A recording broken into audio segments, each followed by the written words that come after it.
Hello and welcome back to another video with my cheap but not so cheap, and it has turned into a project L322 Range Rover. Now, over the past week, I have really gone to town with this car, fitting loads of shiny new parts. I haven't filmed any of it because one, it's been a bit of a ball ache, and two, I like to just crack on. But I'm going to explain what I've done in this video. And as you can see, the car is still jacked up, so I'm still progressing with improvements to this car. But I also need your guys' help with something I've fitted at the front, which I'll show you in a minute.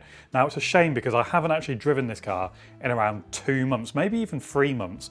And that is purely because I've got a few leaks. There's been quite a few parts that have been waiting to go on the car. So it's not really been roadworthy. Plus I've been on holiday for around 3 weeks, so the car has just sat here gathering dust, which is a massive shame. And I really just want to get out and drive the car and enjoy it. So let me show you around the car, show you what I've done so far, and also what issues I am still having. Currently at the rear, you can see I'm fitting new discs and pads, and I did actually also fit the new handbrake shoes which go inside the disc, which I've never done before, so quite pleased with that. But even this wasn't a simple task, as I've just got back the kind of caliper hanger right there, that decided to snap a guide pin. So I've just been to a nice man 20 minutes away who kindly heated it up, got the bolt out and gave me a new slider. So that's all on. I just have the driver's side to do. And at the front, I have also upgraded the brakes, new discs and pads. Again, this side was a pain in the arse. 2 bolts holding the caliper on. One of them, 16mm, decided to round itself. So I had to hammer on a special tool, crack it off, and then wait a week for new bolts. At the front, you pretty much can't even tell what I have done, but if you had seen this yesterday, it was missing its entire front end, and that is because I have fitted a new intercooler, aircon condenser, and then right down there, which is proper inaccessible, I fitted a new turbo to intercooler pipe. So that is all on behind the scenes, but the issue I'm having is my power steering cooler, which there's my old muddy one down there. The issue is that one was leaking, so I got a second-hand one off eBay. So it turns out Range Rover don't even manufacture this part anymore. When it arrived, it was split, so I had it welded, but I have had it installed, and that's what this piece of cardboard is for, because as you can see, it is still leaking. It's not leaking from the weld, but it is leaking from the pipe. So that is where I wanted to ask you guys, is it possible to delete the oil cooler, maybe where the 2 rubber pipes kind of join into the cooler? Maybe I could just get a U-shaped metal pipe and just kind of Jubilee clip it together to eliminate the cooler altogether. So let me know if that's possible, because at the minute it's doing my absolute head in. Future plans with this car, I would like to get a new bumper. If I can find one local in the same colour, I will replace it because it's not in the best condition.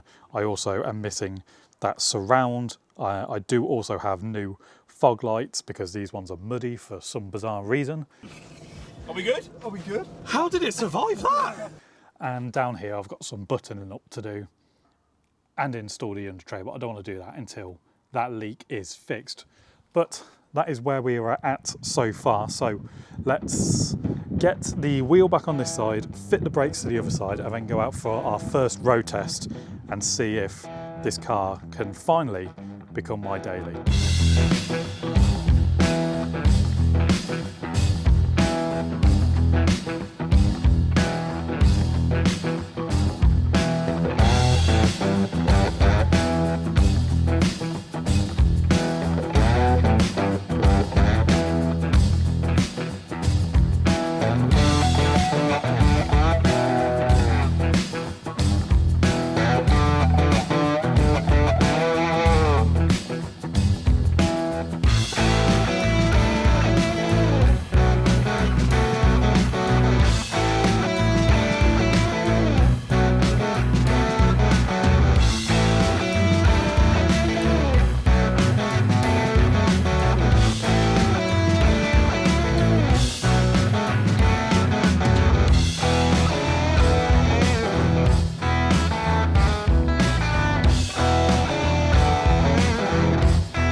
Right then, now that the car is all together in one piece, I thought I would go ahead and do a little diagnostics just to make sure, well, just to see what faults there are. I was going to say if there are any faults, but it's an old Range Rover, so of course there will be faults. Now, thankfully, X-Tool were kind enough to send this to me, which is very kind of them, and I've got to say it's worth its weight in gold, especially owning such an old Range Rover like this. But I also use this on my daily, on my Vauxhall Insignia.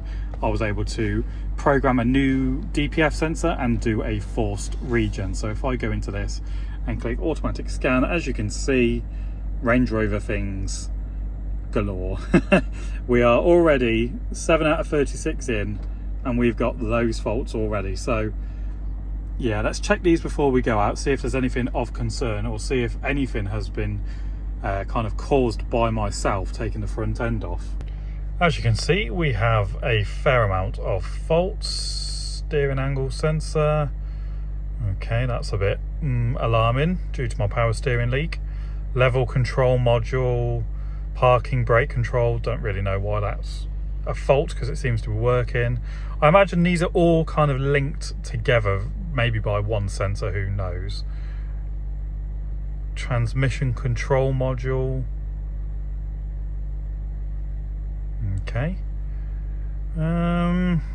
Yeah, so that's what I'm dealing with in a nutshell. I'm pretty sure, yes, I'm pretty sure I need a new compressor for my suspension. I keep getting suspension faults on the dash, and it says pressure increases too slow when filling reservoir. So that's on my to-do list, but I can clear all for now, and then at a later date see which ones come back. And if I just exit the scan, you can also see that you get many other options, special functions. You get all these options, so you don't actually, well, you can do what I do, which is try not to go to the mechanic as often as possible and do everything at home. So that is really, really helpful. And there's the DPF regen I was on about that I managed to do on my Vauxhall Insignia. I've just seen myself after working on the car and I'm an absolute state. I don't know how that happened. But anyway, a massive thank you goes to X-Tool for sending me this really handy device. If you want one, I'll leave all the links, of course, down below. But trust me, especially if you're doing what I do, which is work on your cars as much as possible and try and save as much as possible, it is truly worth its weight in gold. And you can do so many functions, and yeah, especially with an old Range Rover that have faults here, there and everywhere, you're able just to see what they are, diagnose them quickly and get them fixed. So once again, massive thank you, X-Tool. Let's go out on the road and see. Suspension fault. Let's go out for a test drive and see how this car performs and if I break down. I cannot begin to tell you just how good it feels to finally be driving my Range Rover again. It has been a good few months since I've been out in this, and I've got to say, it is absolutely fantastic. If you haven't driven one of these cars, you need to, because you will understand why not only me but tons of other people just absolutely adore these cars. Now, straight off the bat, it's nice to see I have no lights for my check brake pads, which as you saw from the state of the rear ones, it's really unsurprising that that brake light was on, is it? They were absolutely shot, but this is just fantastic. Obviously, I've got to bed my brakes in, so a lot of gentle braking for the first kind of 150 miles or so, but even just tapping on, I can just tell there's just such an improvement. There's something on fire over there. That's not good. Yeah, straight off the bat, they are absolutely fantastic. I've gone with Brembo discs and pads, as this has the Brembo caliper kit. And I've got to say, I feel like all my hard efforts have finally paid off. All the scars and foul language, which was thankfully off camera, and the stress and snapped bolts, rounded bolts, late evenings, ordering parts, ordering wrong parts, and still I have got that power steering leak. But we'll gloss over that, because at the minute I think this car is in a fit enough state to be used as my daily at long last. Now, apologies that I didn't film the whole process of this video, but as you can imagine, it's one of those things that I just want to get on with, and I am rather guilty of just powering through and soldering on without grabbing the camera, so I apologise for that, but I hope you have found some use and entertainment out of this video that I've created so far. That is where I'm at with my L322. It has had an absolute shed load of parts put on in my ownership, and I'm hoping that my efforts and labour will finally pay off and I can actually enjoy this car. It definitely needs a clean. It has been really neglected, but fingers crossed nothing else breaks for the time being, because this is honestly bankrupted me. Now I do know I need a new compressor for the suspension, Christ, and also a few bits in here. I would like some new seats in the front, to be honest. They are incredibly worn, so still on my to-do list, and maybe a front bumper. So there's quite a few bits left to do to get this car where I want it, and then I think my plan is to enjoy it for a bit, and then I'll maybe pass it on. I think if I passed it on, I would potentially look at getting a slightly nicer L322, maybe like a 2010 facelift 4.4. That's where I think my journey is going to go. But anyway, guys, I hope you have enjoyed this video. If you have, make sure you give it a thumbs up. And of course, if you don't want to miss any L322 content or my Triumph Street Triple RS that I'm currently rebuilding, make sure you hit the subscribe button, because it really does help me out. It helps the channel out a whole bunch. Thank you once again for watching, guys, and I'll see you in the next one.